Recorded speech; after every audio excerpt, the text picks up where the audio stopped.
चर्चा करने के लिए हमारे साथ तो दो खास मेहमान जो है वो लगातार जुड़ेंगे। सबसे पहले मैं स्वागत करती हूँ मेजर जनरल डॉक्टर जेके बंसल का, रक्षा विशेषज्ञ हैं। सर्वेश पाठक जो पॉलिटिकल एक्सपर्ट है वो भी हमारे साथ जुड़ेंगे। सबसे पहले बंसल सर, आपसे सवाल है कि यहाँ पर इजराइल जो है वो पीछे हटने का नाम नहीं ले रहा है। हमास को लगातार ईरान जो है वो हवा दे रहा है और अमेरिका का युद्धपोत इस वक्त इजराइल पहुंच चुका है और साथ ही कैजुअलिटीज लगातार बढ़ती चली जा रही है। इस वक्त युद्ध को आप कैसे देख रहे हैं? देखिए, ये तो इजराइल ने बिल्कुल क्लियर कर दिया है कि जब तक हमास का खात्मा नहीं हो जाएगा युद्ध नहीं खत्म हो सकता। अब सब लोग पीस की तो बात करते हैं, लेकिन ये कोई नहीं कहता कि हमास जो है, जो उसने 200 निर्दोष लोगों को बंधक बनाया हुआ, उनको कब छोड़ेगा और वो कब सरेंडर करेगा। तो जब तक हमास सरेंडर नहीं करेगा और बंधक को नहीं छोड़ेगा तो युद्ध बंद नहीं हो सकता। और हर आदमी तो ये तो कह रहे हैं कि इजराइल जो पैलेस्टीनियन है उनके ऊपर अत्याचार हो रहा है या उनको अटैक हुआ जा रहा है, लेकिन इस चीज को कोई नहीं उठा रहा है कि हमास को भी तो बताया जाए, इन बंदरों को छोड़े और सरेंडर करे तो ये युद्ध अभी खत्म हो सकता है। तो मुझे नहीं लगता है कि युद्ध खत्म होगा, ये चलता रहेगा और इजराइल ने ठान लिया है कि वो इनको खत्म करके ही हमास को सांस लेगा। तो इसलिए युद्ध को कोई भी इसमें बीच का रास्ता नहीं निकाल सकता। बीच के इसके लिए जो है एक मीटिंग हुई थी अभी इजिप्ट में, जिसमें जो सभी कंट्री थे, जॉर्डन वगैरह, ये मिस्र और सभी लोगों के रिप्रेजेंटेटिव यहाँ पहुंचे हुए थे, रिप्रेजेंटेटिव पहुंचे थे, लेकिन उसमें जो है इस चीज का कोई हल नहीं निकला। हल इसलिए नहीं निकला कि इसमें जब तक ये कोई आश्वासन ना दे, आश्वासन क्या, वो तो उनको सरेंडर करना ही पड़ेगा, तभी जाके युद्ध रुक सकता है। बंसल सर, लेकिन जिसकी आप बात करें मीटिंग की, वहां से एक जो बयान है बड़ा वायरल हो रहा है स्टेट ऑफ पैलेस्टीन की। एक यहाँ पर महिला जो है उनका बयान वायरल हुआ और साथ ही वो रोती नजर आ रही कि वहां पर जो मेडिसिन है वो खत्म हो रहे हैं, बॉडियां लगातार यहाँ पर इकट्ठा होती नजर आ रही। तो इन तमाम चीजों को देखते हुए क्या हमास जो है वो स्कूल का और जो अस्पताल है, मस्जिद है, इन तमाम चीजों को आगे रखकर पीछे से हमने लगातार करता हुआ नजर आ रहा है? तो क्या इन तमाम चीजों से इजराइल से जो फोकस है वो हट जाएगा बाकी कंट्रीज का?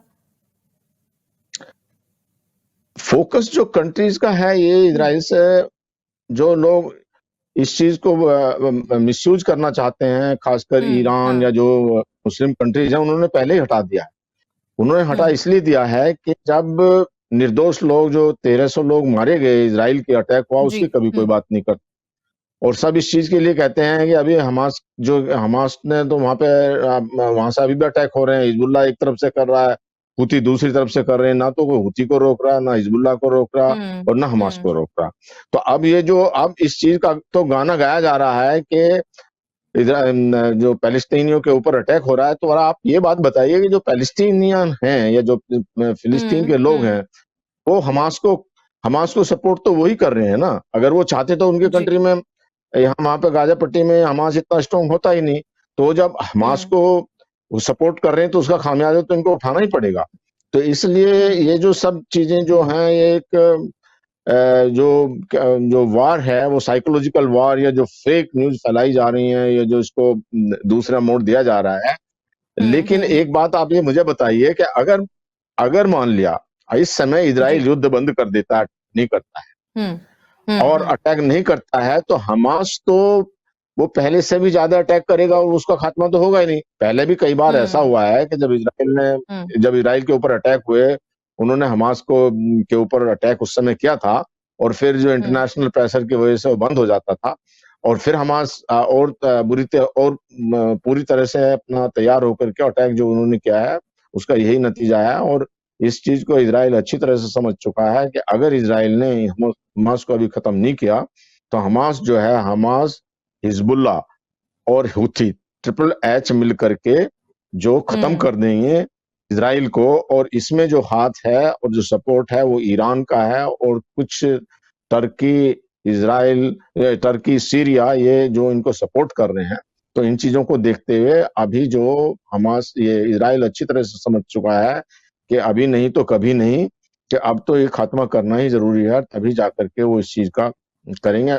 ये मैं मानता हूं कि इस समय जो वहां पे जो फिलिस्तीनियों को काफी दिक्कत का सामना करना पड़ रहा है। लेकिन अच्छी बात यह क्योंकि है ये कि बात चारों भी तरफ से बंसल अभी सर सामने आ रही है कि 30% ही जो फिलिस्तीन है वो हमास के सपोर्टर या फिर उनका समर्थन करते हैं, बाकी जो मासूम है उनके लिए क्या कुछ करने की जरूरत है, क्योंकि लगातार जो कैजुअलिटीज है वो वहां बढ़ती चली जा रही है और साथ ही जो लोग हैं उनके लिए मेडिसिन खत्म हो रही है, फ्यूल, फूड, इन तरह की जो तमाम चीजें वो लगातार खत्म होती जा रही है। तो इसका सोल्यूशन कैसे निकलेगा, क्योंकि बहुत कम ही लोग हैं जो हमास का सपोर्ट करें और अभी भी दुनिया को ये समझने की जरूरत है कि हमास और फिलिस्तीन बिल्कुल अलग अलग चीज है। आपने कहा 30% लोग सपोर्ट कर रहे हैं और इसका मतलब 70% सपोर्ट नहीं कर रहे हैं, तो मेजोरिटी किसकी है? 70% की है। अगर 70% की मेजोरिटी है तो हमास को वहां पे बेस कैसे मिला फिर? तो ये सब कहने की बातें हैं। वो जो 30% या वो सभी लोग सपोर्ट कर रहे हैं, अगर वो सपोर्ट नहीं करते तो उनको पहले से जो है हमास को उठा के दे देना था, जो है इनको लोगों को। और फिर अब उनको इस चीज का समझ आ जाना चाहिए कि हमास जो है उनके अच्छाई में नहीं है। असल में मैं पहले भी बता चुका हूँ इस चीज के लिए, जो हमास का संस्थापक है एक मोसाद यूसुफ, उसके बेटे ने जो अभी एक स्पीच दी थी यूएनओ में, और उसने बताया कि वो भी पहले हमास का सपोर्टर था और उसको फिर इजराइल की जेल में डाला गया। जब उसमें बाद में उसने रियलाइज किया कि हमास ना जो है वो निर्दोष लोगों को इस्तेमाल कर रहा है और वो उनका कोई जो है वो इजराइल को तंग करने के लिए, इजराइल ने कभी नहीं कहा कि फिलिस्तीन को हम खत्म करेंगे, जबकि फिलिस्तीन और जो ये सो कॉल्ड अरब कंट्रीज हैं वो कहते हैं कि हम फिलिस्तीन जो इजराइल को खत्म कर देंगे, इजराइल का यहाँ पर कोई वजूद नहीं होना चाहिए। तो इन चीजों को देखते हुए मेरे ख्याल से जो ये हो रहा है ठीक हो रहा है। जब तक पूरी तरह से हमास खत्म नहीं हो जाए तो ये युद्ध चल रहा है, चलता रहेगा। हालांकि इसमें बहुत सारे प्लेयर अब आ गए हैं, चीन आ गया है, जो है रशिया आ गया है। चीन ने अपनी कुछ 6 जहाज भी भेज दिए, 5 जहाज भेज दिए उस एरिया में। और पुतिन भी अपना जमीन तलाश कर रहे हैं कि उनको कैसे बहाना मिले यहाँ पे एंटर करने का। और किंजल मिसाइल के साथ में उन्होंने कुछ काला सागर में अपना बेड़ा भेज दिया है। तो इस प्रकार की जो चीजें हैं उस दूसरी तरफ जो है, जो किम है नॉर्थ कोरिया का तानाशाह, वो हथियार दे रहा है, वहां स्मगल होके हमास के पास आ रहे हैं। तो ये हालांकि दुनिया दो धड़ों में बट गई है। एक तरफ ईरान मुस्लिम कंट्री, और ये आपका किम जोंग जो उत्तरी कोरिया, चाइना और रशिया है दूसरी लेकिन तरफ, बंसल जो सर देखिए यूरोपियन। कि इस्लामिक जितनी भी कंट्रीज हैं वो लगातार उनका साथ तो दे रही हैं, लेकिन कहीं ना कहीं ये देखिए कि एक जो पेट्रोलियम सेक्टर है जिसके लिए अरब कंट्रीज और ये तमाम जो कंट्रीज है वो जानी जाती है, लेकिन कभी ना कभी जो पेट्रोल का ये पूरा दौर है या फिर पेट्रोल सेक्टर है, सिर्फ इससे तो दुनिया चलती नहीं है। बहुत सारे ऐसे सेक्टर है जिसमें आपको बाकी कंट्रीज की मदद की जरूरत होगी। टेक्नोलॉजी में बाकी कंट्रीज आगे बढ़ रही, तो अगर आज आप हमास का साथ देंगे तो पूरी दुनिया, पूरा विश्व आपको देख रहा है। तब आपको जब बाकी कंट्रीज की टेक्नोलॉजी के लिए दिक्कत होगी और तमाम चीजों की जब आप मदद मांगेंगे तो कोई आपकी मदद क्यों करेगा, क्योंकि इस वक्त आप एक आतंकवादी संगठन की मदद कर रहे हैं। देखिए, ये मैं इस चीज को नहीं मानता कि कोई मदद क्यों करेगा। सब अपना सेल्फिश इंटरेस्ट देखते हैं। अगर किसी कंट्री को ये ऑयल देने लग जाएंगे तो वही कंट्री जो है इनको मदद करने लग, मदद क्या, वो तो लेन देन की बात है, तो इनके साथ में व्यापार चलता रहेगा। लेकिन वो लोग भी ऊपर से लिप सर्विस कर रहे हैं। जब ईरान ने ये प्रस्ताव रखा, ईरान ने अभी जो इनकी मीटिंग हुई थी जो मुस्लिम कंट्रीज हैं, तो उसमें ईरान ने प्रस्ताव रखा था कि इजराइल का जो ऑयल बंद कर दिया जाए और जो जितने भी इजराइल के फॉरेनर मतलब जो उनके एम्बेसीज हैं, उनको, उनके जो एम्बेसडर्स हैं या जो उनके डिप्लोमेट्स हैं, उनको निकाल दिया जाए। लेकिन मुस्लिम कंट्रीज ने इस प्रस्ताव को नहीं माना। 1-2 कंट्रीज ने किया होगा छोड़ करके, बाकी किसी ने नहीं माना। तो ये ऊपर से दिखा रहे हैं, लिप सर्विस कर रहे हैं, पर कोई भी सीरियस नहीं है। अगर सीरियस है तो इजराइल है और उसके साथ साथ में अमेरिका है और यूके है। यूके ने अपनी, इनके पास में स्पेशल सर्विस भेज दी है। स्पेशल सर्विस है उनकी जो वो जो बंकर्स को तोड़ने के लिए। ये सर्विस जो 1941 में एस्टेब्लिश हुई थी, एयर नेवी और माउंटेन जो ब्रिगेड है या माउंटेन के जो स्पेशलिस्ट हैं वो इसके अंदर में पहुंच चुके हैं। और इसी प्रकार से जो अमेरिका ने अपना बेड़ा भेज दिया है और जो हुथी मिसाइल्स का अटैक हुआ था उसको काउंटर किया है। तो जो ग्राउंड पर जो है वो यूके और यूएसए आ चुका है, लेकिन जो बाकी लोग हैं, चाहे उसमें चाइना ले लो, रशिया ले लो, या जो किम जोंग ले लो, और जितने भी कंट्रीज हैं, वो कोई सामने नहीं आ रहे हैं, डायरेक्ट नहीं कर रहे हैं। हिजबुल्लाह को, हुथी को और हमास को पीछे से ईरान सपोर्ट कर रहा है, लेकिन ग्राउंड पे कोई आकर के हमास के साथ नहीं है, क्योंकि हमास ने गलत किया है, इस चीज को सब लोग जानते हैं। ठीक है बंसल जी, मेरे साथ सर्वेश पाठक भी जुड़ गए हैं, यहाँ पर पॉलिटिकल एक्सपर्ट है। सर्वेश जी, बहुत बहुत स्वागत है आपका जनसत्ता पर। धन्यवाद।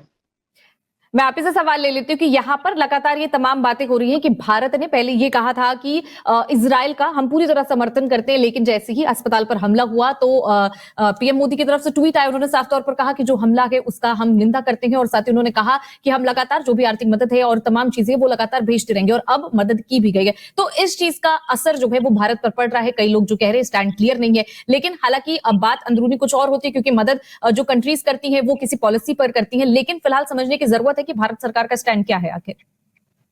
देखिए निहारिका जी, अभी हमारे जो सेना के इतने बड़े ऑफिसर बंसल सर ने सब कुछ क्लियर बताया। दूसरी बात, जो भारत सरकार का जो विदेश नीति है अब पहले से बिल्कुल बदल चुकी है। हम किसी के दबाव में नहीं काम कर रहे हैं। हमने देख लिया रूस यूक्रेन के मामले में हमें यूएस ने भी दबाने की कोशिश की डिफरेंट तरीके से, लेकिन हमारा जो स्टैंड था, हमारे प्राइम मिनिस्टर का, हमारे विदेश मंत्री का, दो टूक शब्दों में सभी को कहा। जो रशियन ऑयल हम खरीद रहे थे, उस पे जब यूरोप के जर्नलिस्टों ने हरदीप सिंह जी से सवाल किया या फिर हमारे फॉरेन मिनिस्टर जयशंकर जी से सवाल किया, उन्होंने सीधा जवाब दिया कि यूरोप ने तो बंद नहीं किया, और जितना यूरोप रशिया से ऑयल या गैस खरीदता है उसका हम 1 महीने में भी नहीं खरीद पाते, जितना वो 1 वीक में खरीदते हैं। तो इस लड़ाई में भी जो ये है, मानवता के खिलाफ लड़ाई है। देखिए, इजराइल कहीं किसी को, कोई भी हमास आतंकवादियों को वो मारता था, इसमें कोई दो राय नहीं है। हम भी पाकिस्तानी से जो समर्थित आतंकवाद आते हैं, हम भी उसको मारते हैं, और इजराइल वही कर रहा था।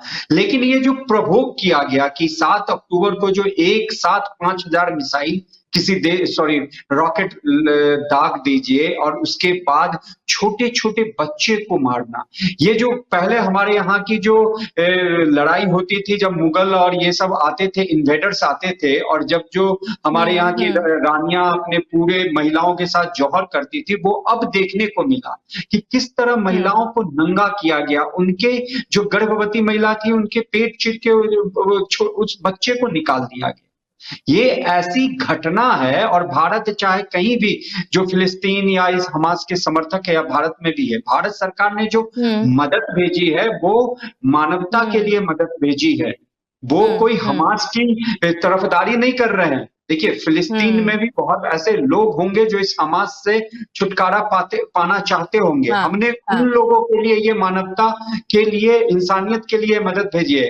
पाकिस्तान में बाढ़ आया था, हम पाकिस्तान से कितनी बार लड़ाई कर चुके हैं, और छद्म लड़ाई जो है हर दिन कर रहे हैं जम्मू कश्मीर में। हम उसे भी वहां पे भेजे थे, जो राहत की सामग्री। तो इसका ये मतलब नहीं, भारत सरकार का स्टैंड क्लियर हो गया।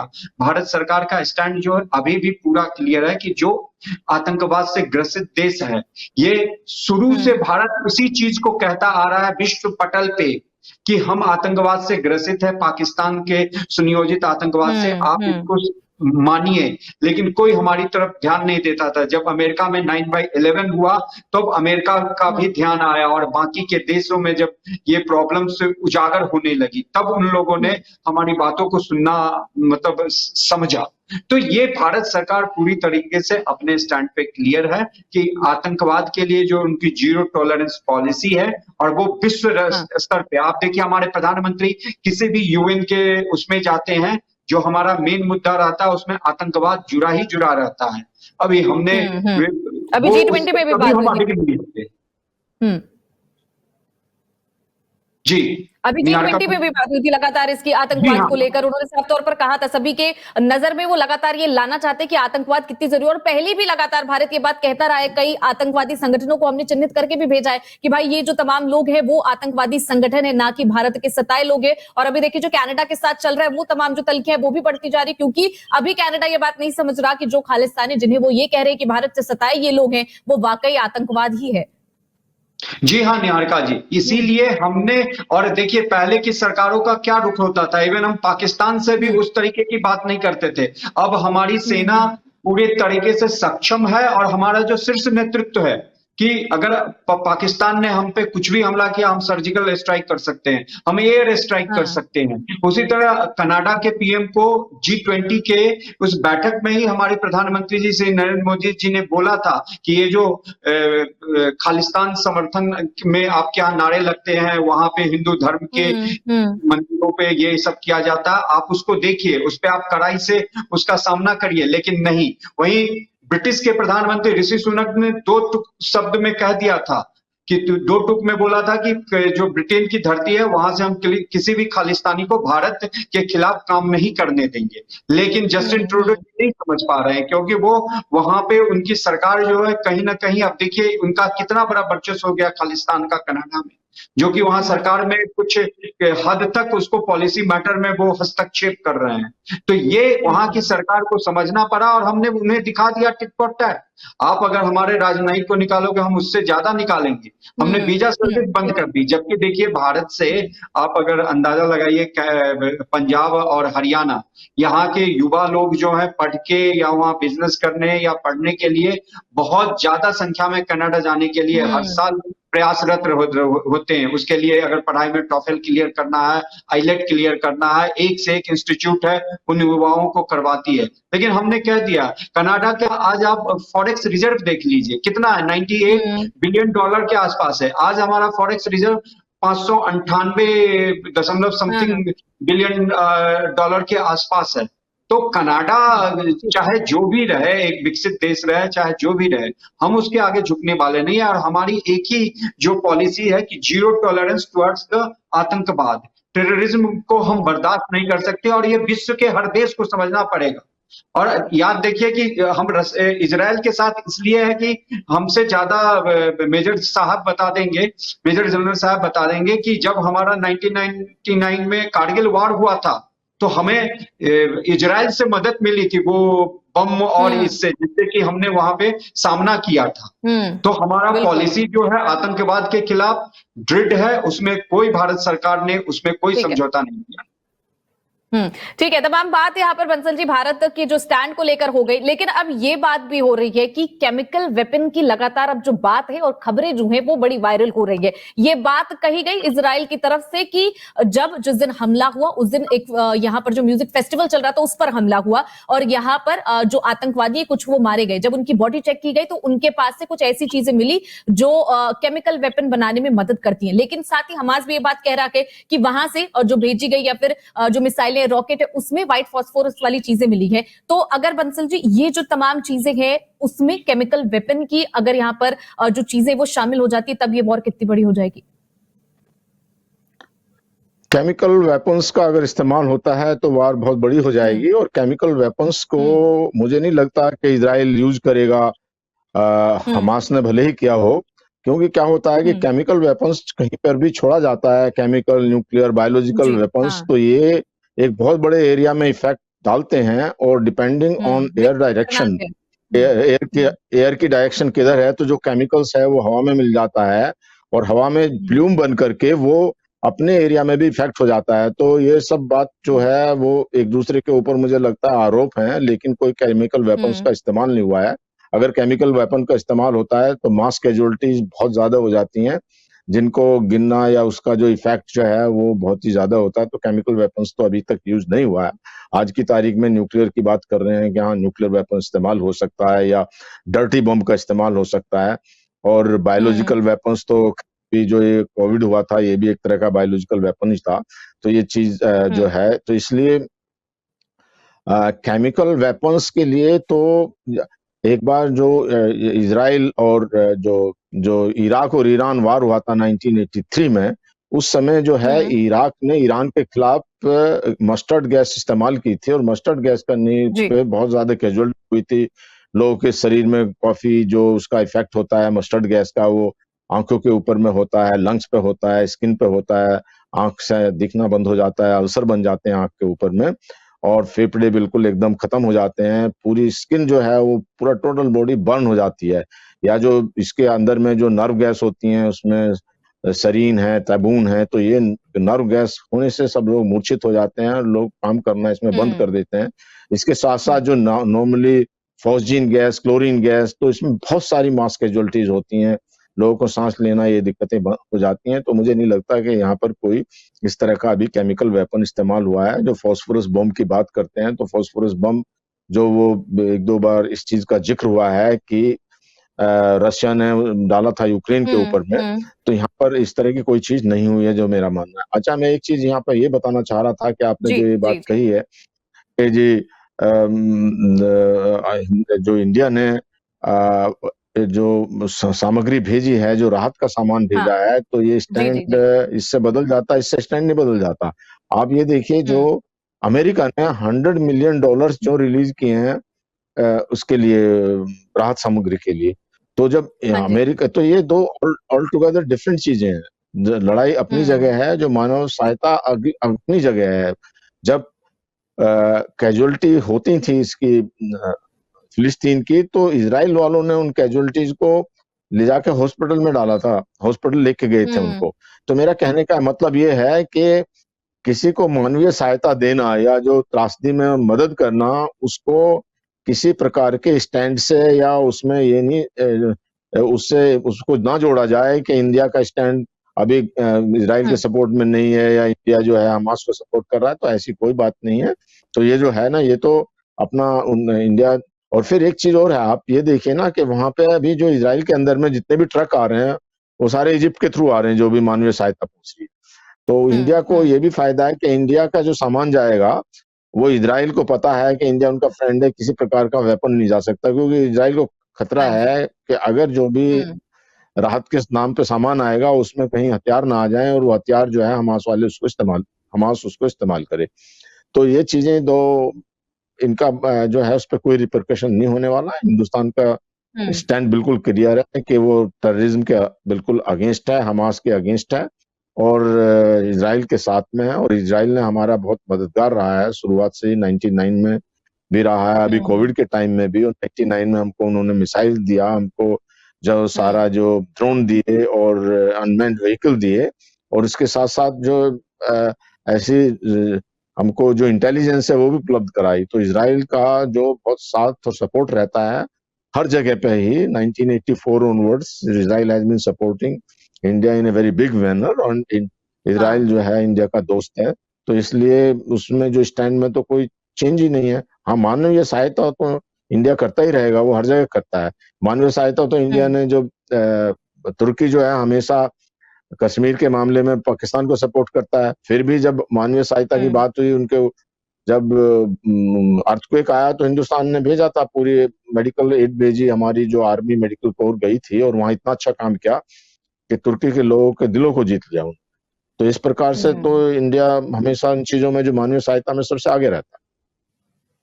ठीक है। तो लगातार जो भारत है उसका स्टैंड बिल्कुल साफ है कि इजराइल जो है वो आतंकवादियों का यहां पर भोगी है, और साथ ही जिस तरह भारत भी कई बार आतंकवाद को झेल चुका है, इसलिए वो जानता है कि किसकी मदद करनी है। फिलहाल जो मानवीय सहायता है उससे एक दूसरी तरह देखा जाए, क्योंकि भारत सरकार हमेशा इन तमाम चीजों में आगे रही है। सर्वेश जी, लगातार ये बात हो रही है कि यहां पर इजराइल के खिलाफ लगातार जितनी भी इस्लामिक स्टेट है या फिर जो धर्म है, अगर ज्यादातर देखें तो मुस्लिम जो धर्म है उसके लोग लगातार उनके अगेंस्ट में है, लेकिन एक बदू मुस्लिम जो समुदाय है उसकी बड़ी बात हो रही है कि वो इजराइल के साथ है। कौन है ये लोग जो इजराइल का साथ दे रहे हैं?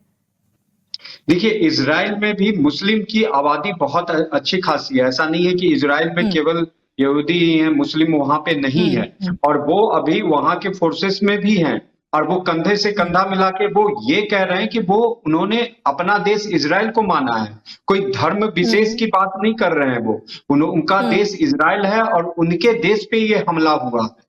तो उस हमले के मुंह तोड़ जवाब के लिए वो वहां पे सेना में है तो सेना में वे एक काम कर रहे हैं, अगर कोई सर्विस सेक्टर में है या जिसमें भी है, तो ये जो है ये सबसे अच्छी चीज होती है। अब भारत में इतने मुसलमान हैं, अब कुछ एक फ्रैक्शन है जो आतंकवाद में या स्लीपर सेल्स ज्वाइन करते हैं, इसमें कोई दो राय नहीं है। नहीं तो कश्मीर में इतना आतंकवाद कैसे फलता फूलता, जब वहां के लोकल मुसलमान सहायता करते हैं, या कश्मीरी पंडित को कश्मीर से भगाने वाले कौन थे? वहां के लोकल मुस्लिम ही थे, उनके भाई बहन ही थे। तो लेकिन इजराइल में भी मुस्लिमों की आबादी है जो वहां के नागरिक हैं और वो अपना देश इजराइल को मानते हैं। ये नहीं कि जो 56 कंट्री, आप इनकी जो सबसे है बड़ी बात आयरनी देखिए, इजिप्ट, जैसे कि सर ने भी बोला मेजर जनरल साहब ने, कि इजिप्ट से राहत सामग्री जा रही है।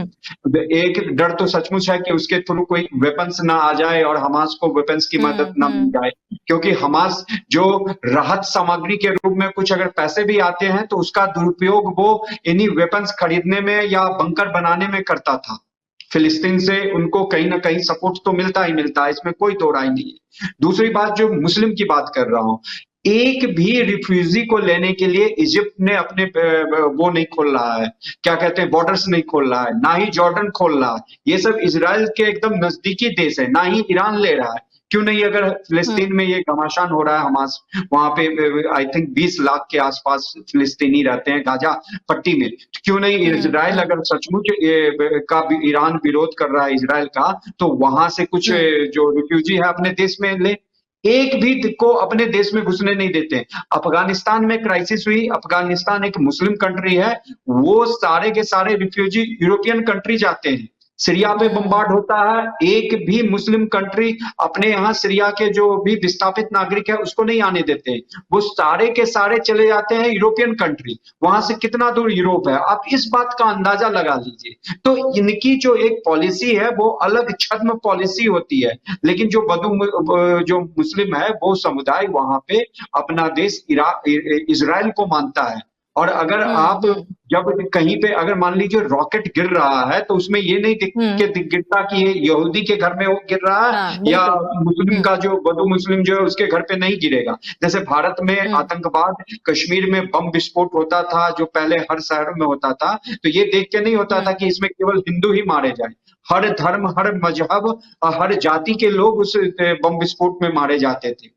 तो ये जो चीजें हैं ना आतंकवाद के लिए, और हर आदमी को जो जिस देश का नागरिक है उसको खड़ा होना चाहिए।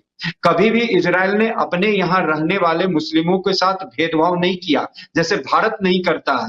लेकिन एक अलग वो बनाया जाता है कि भारत में बहुत ऐसे समाचार पत्र या बहुत ऐसे जो प्रोपेगेंडा वाले जर्नलिस्ट हैं, वो अभी भी आप देखेंगे ट्विटर से भरा पड़ा है। वो कोई इजराइल के में जो मानवता की जो क्षति हुई है, जो वहां पे कृत्य किया है ये हमास के आतंकवादियों ने, उसमें कोई नहीं कहता। लेकिन अगर हॉस्पिटल पे वो भी तो इजराइल ने दिखा दिया और ये हुआ कि हमास का ही रॉकेट गिरा और उसके थ्रू ये हुआ।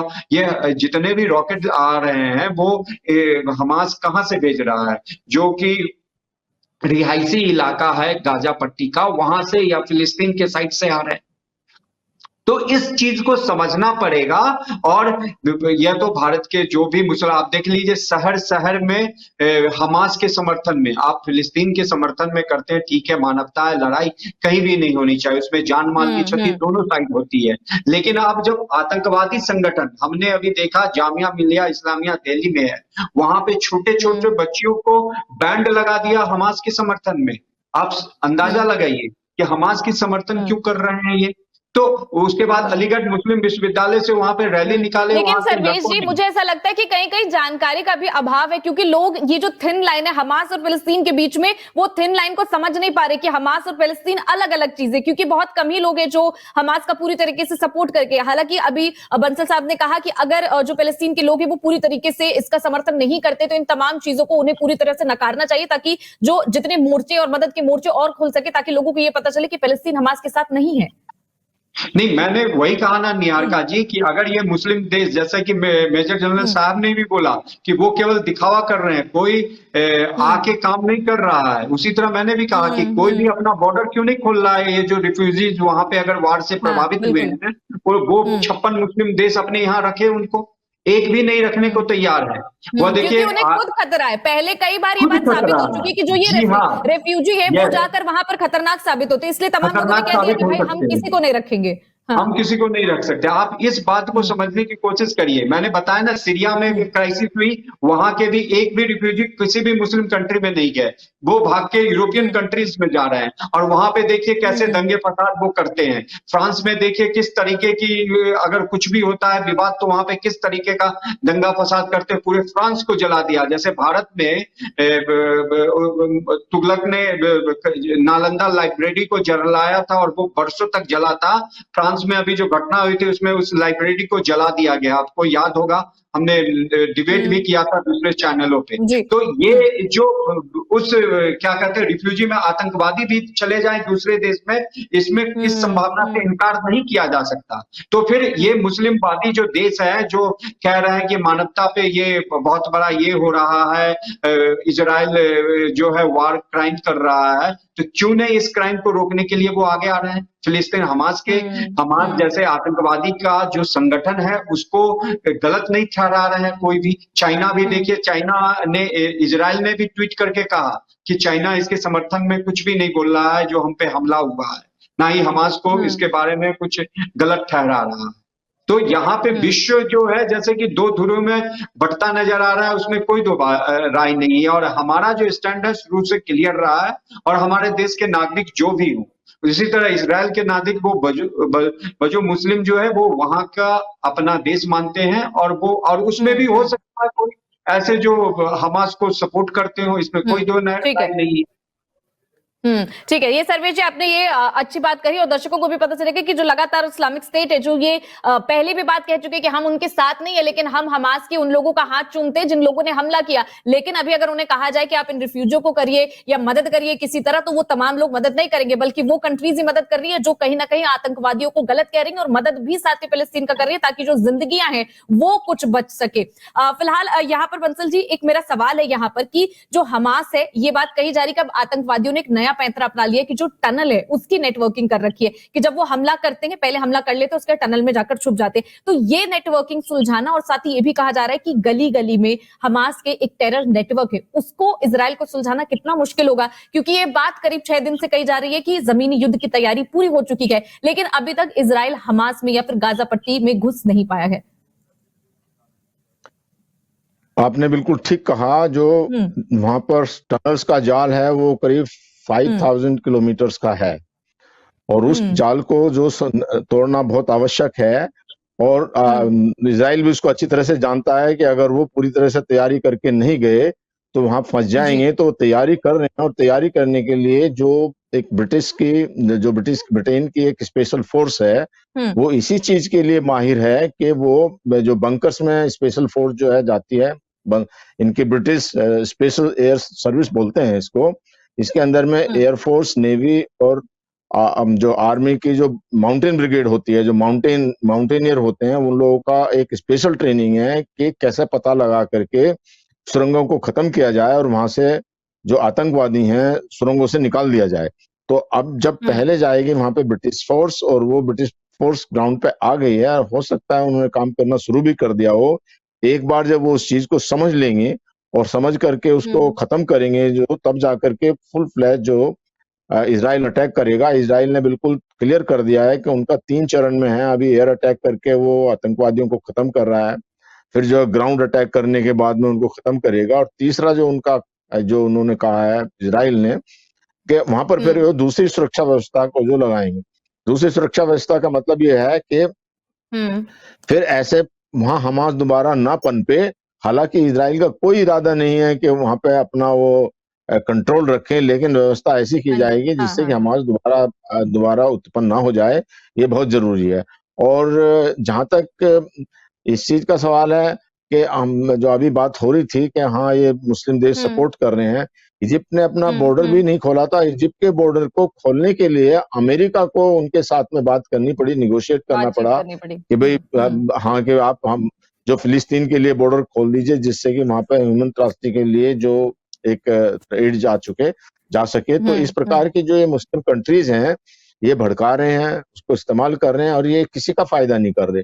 ये फायदा इसलिए नहीं कर रहे कि हम जो फिलिस्तीन के लोग मारे जा रहे हैं, मुस्लिम कंट्रीज में ऐसी जो ये हमास और हिजबुल्लाह और हूती ये पैदा हो रहे हैं, जिससे कि पहले जो हूती है ये इजराइल जो अरब के ऊपर में, सऊदी अरबिया के ऊपर में ये अटैक करता था। अभी अभी ईरान और सऊदी अरबिया बात तो कर रहे हैं, लेकिन इनको ये समझ में नहीं आ रही कि जो हूती जैसी ऑर्गेनाइजेशन है, जो उसमें शिया मुसलमान है और उन्हें जो सऊदी अरबिया के अगेंस्ट पकड़ा किया हुआ है।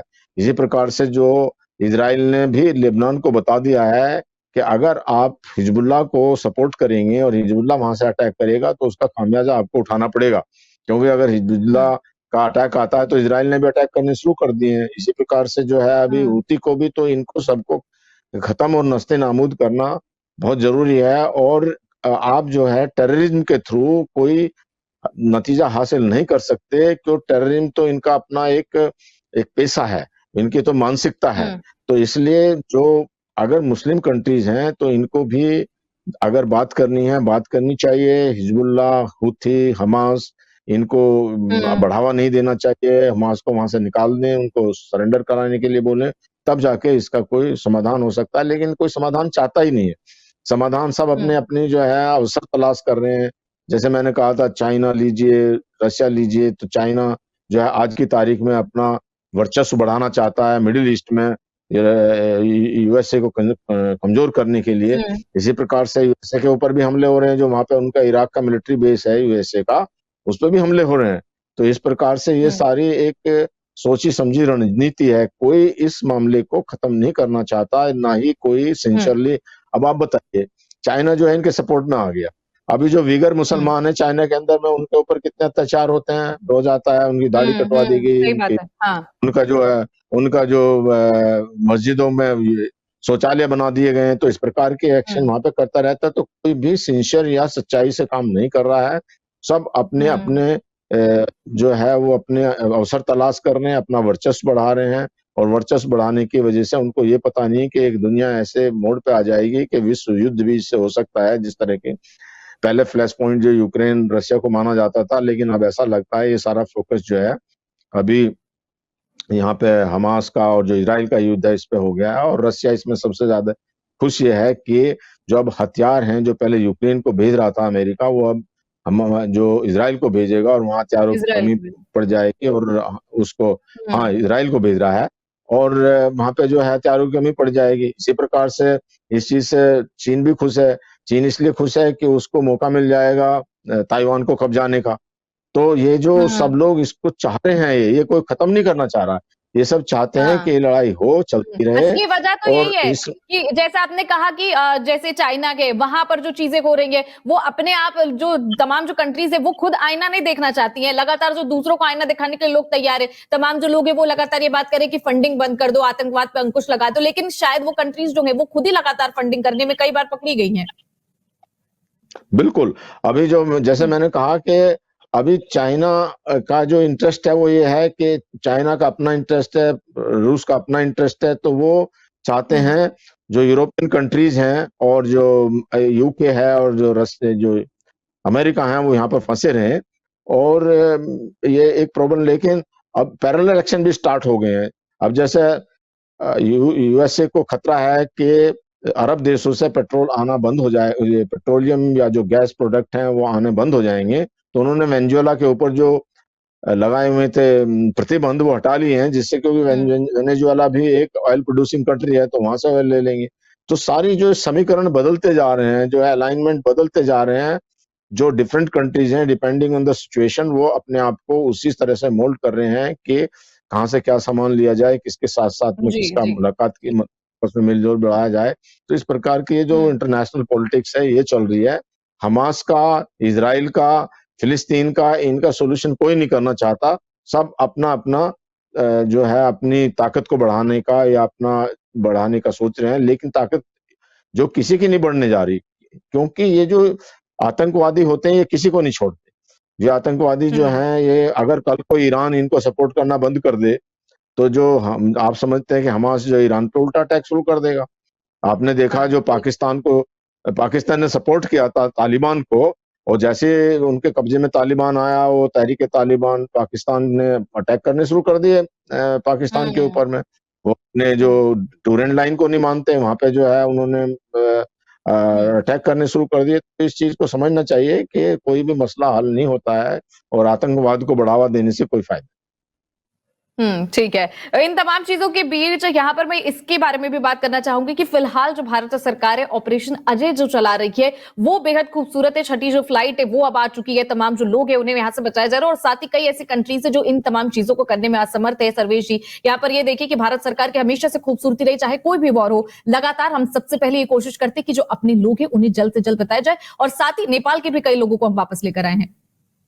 जी हाँ, देखिए निहारिका जी, ये हमारी फॉरेन पॉलिसी में ये सबसे बड़ा बदलाव आया है। जब से आप देखिए 2014 के बाद जो जितने भी देशों में ऐसे कॉन्फ्लिक्ट आए हैं, सबसे पहले सीरिया वाला भी आप देख लीजिए, उस समय हमारे जो पूर्व सेनाध्यक्ष अभी भारत सरकार में मंत्री हैं, वो उनको डिप्यूट किया गया था और वहां से लेके आए। उसी तरह अभी ऑपरेशन अजय चलाया जा रहा है। रसिया यूक्रेन युद्ध के समय भी हमने इवन पाकिस्तान के जो स्टूडेंट्स थे उनको भी लाया है। जब ये कोविड आया तो चाइना से में हमारे जो स्टूडेंट थे जो पढ़ रहे थे, बहुत सारे मेडिकल की पढ़ाई करने बहुत सारे स्टूडेंट भारत से चाइना भी जाते हैं, उन सबों को हमने निकाला। और कितने ऐसे वीडियो आ रहे थे जिसमें पाकिस्तान के स्टूडेंट कह रहे थे कि हमारी हालत ऐसी है, देखिए चाइनीज एम्बेसी के लोग आ चुके हैं, वो भारत की एम्बेसी के लोग आ चुके हैं और भारत के स्टूडेंट लोग जा रहे हैं और हमारे देश से हमें पूछने वाला कोई नहीं है। तो ये जो हमारी फॉरेन पॉलिसी का स्टैंड है कि कहीं भी अगर इस तरीके की घटना हो रही है, जैसे यूएस पहले अपने नागरिकों के लिए, जैसे अभी ये, और देखिए इतनी सारी हो रही है, अगर अस्पताल पे वो रॉकेट गिरा उसके लिए सारे आप बीबीसी जैसे चैनलों को देखिए, वो केवल वो दिखाया, लेकिन दूसरी ओर ये कोई नहीं बात कर रहा है कि अभी तक 200 लोगों को, जिसमें फॉरेनर्स भी शामिल हैं इजराइल के नागरिक के अलावा, उसकी कोई बात नहीं कर रहा है, किसी भी फोरम पे बात नहीं हो रही है उस तरीके के। क्यों?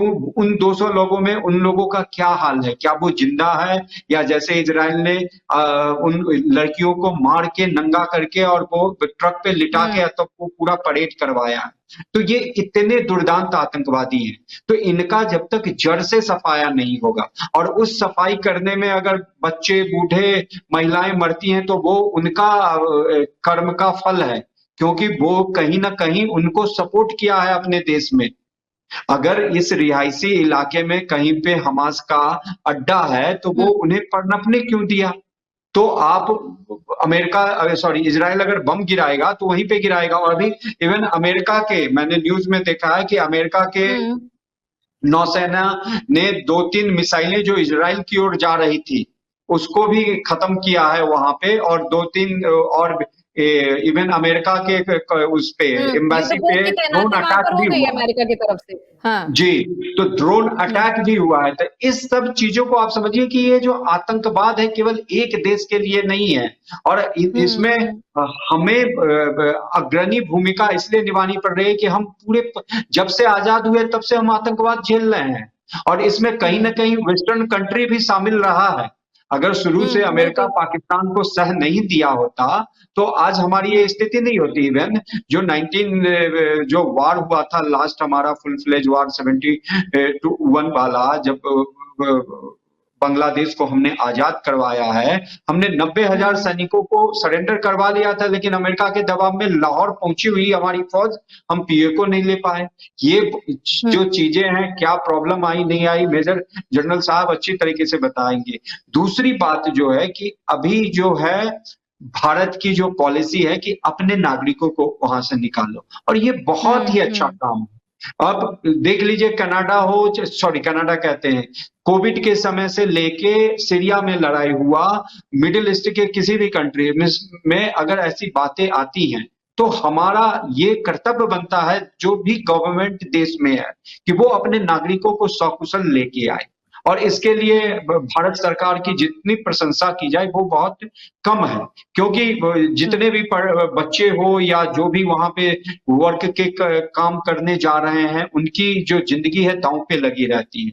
जर्नलिस्ट रिपोर्टिंग करने जाते हैं तो वो एक अलग रिस्क लेके जाते हैं, लेकिन उस देश में आप उस 200 बंधकों में आई थिंक 1 या 2 भारतीय भी हैं, जैसा कि रिपोर्ट आया है। तो उस चीज की कोई नहीं ये कर रहा है। तो भारत सरकार का ये बहुत ही सराहनीय कदम है। दूसरी बात, अभी मेजर जनरल साहब ने एक बात की थी कि यूएस की स्पेशल फोर्सेस आई हैं उस बंकर को नष्ट करने के लिए। अब देखिए, चाइना भी हमारे जो डोकलाम और इस सब वाले एरिया है वहां पे बहुत सारे बंकर बना के और वो पूरा जो फोर्सेस है लगा के बैठा हुआ है। हम भी लगा के बैठे हैं, हम कम नहीं है। लेकिन मेजर साहब से ये बात मुझे बस आपके दर्शकों के लिए और मैं अपने लिए भी ये पूछना चाहता हूँ कि क्या हमारे यहाँ भी बिल्कुल। माउंटेनियर फोर्स है, स्पेशल फोर्स है, तो क्या ऐसे बंकर को नष्ट करने के लिए भारत सरकार के पास भी वैसे फोर्सेस हैं या भारत सरकार ऐसा क्रिएट करेगी भविष्य में? जरा अगर सर इस पे अगर प्रकाश डालते तो। माउंटेनियर फोर्स है, बहुत अच्छी है और वर्ल्ड में, विश्व में सबसे अच्छी है, क्योंकि हमारे जो लड़ाके हैं वो जो ये चाइना के लड़ाके नहीं लड़ सकते जो ऊंचाई पे।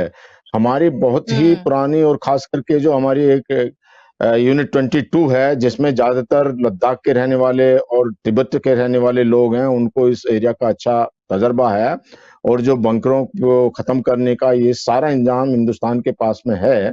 और इंडिया की जो फोर्स जो है वो किसी सबसे ऊंचाई पे, आप सियाचिन तक इतनी बड़ी लड़ाई लड़ी है, तो हमारे जो लड़ाके हैं जो वो वर्ल्ड में सबसे ज्यादा, हमारे पास माउंटेनियर स्कूल हैं जिसमें ट्रेनिंग दी जाती है इन चीजों की। तो हमारी सेना बिल्कुल किसी भी तरह की हाइट पर लड़ने के लिए तैयार है, बल्कि उस चीज को देखते हुए चाइना को बहुत खतरा है और चाइना ने अभी कुछ तिब्बतियंस को अपने यहाँ एनरोल करना शुरू किया है, जबकि तिब्बत के लोगों को तो चाइना का से हेट करते हैं। तिब्बत को तो उन्होंने कब्जा करके रखा हुआ है।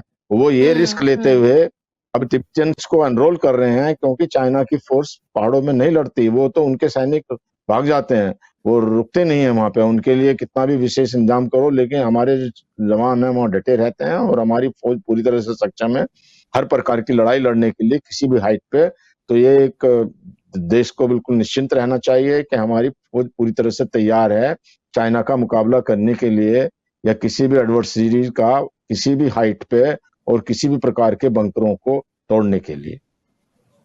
ठीक है। तो ये जो चर्चा है मैं यहीं पर समाप्त कर रही हूँ कि लगातार जो भारत है इन तमाम चीजों के लिए तैयार है, लेकिन विश्व को ये समझने की जरूरत है कि आतंक और आतंकवाद को खत्म करने की जरूरत तो है, लेकिन जिस चीज के लिए आप खत्म कर रहे हैं, मानवता पूरी तरह से नष्ट हो रही है। जो लोग हैं जिनको आप बचाने के लिए तमाम चीजें कर रहे हैं, वो इंसान ही नहीं बच रहे, क्योंकि कैजुअलिटी की जो आंकड़ा है वो लगातार बढ़ता जा रहा है। ये विश्व को, यूएन को और तमाम बड़ी कंट्रियों को समझने की अब जरूरत है कि आतंक और आतंकवाद को जड़ से उखाड़े, लेकिन साथ ही ह्यूमन एंगल को नष्ट ना करे। फिलहाल आप दोनों का जनसत्ता पर जुड़ने के लिए बहुत बहुत शुक्रिया, कीमती वक्त देने के लिए भी बहुत बहुत शुक्रिया।